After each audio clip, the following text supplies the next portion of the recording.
आज बऱ्याच वर्षांना आपली जी वायटी होती तर ती सर्व्हिसिंगला घेऊन गेलो होतो आणि ही अशी उचललेली होती. त्यानंतर मेकॅनिकनं ऑइल काढून घेतलं आणि नवीन ऑइल टॉपअप केलं. नवीन ऑइल टॉपअप केल्यानंतर त्यांनी चेक केलं की आपल्या ज्या इंजिनचं स्पार्क प्लग आहेत तर तेही खराब झालेत. मग ते स्पार्क प्लगही चेंज केले.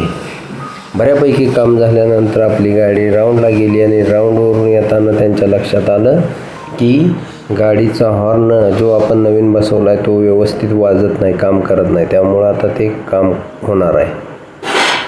परत एकदा गाडी राऊंडला नेली आणि आता सगळं व्यवस्थित आहे असं समजल्यानंतर त्या गाडीचा आपल्याला ताबा मिळाला ना. आता आपण घेऊन जाणार आहोत ही गाडी धुवायला आणि परत एकदा आपण गाडी घेऊन आलो आहोत वॉशिंग सेंटरला आणि आता आपली गाडी चमचमती दिसणार आहे. तर वॉशिंग चालू झालेलं आहे आपल्या गाडीचं आणि आता गाडी अगदी चकचकीत दिसतीये.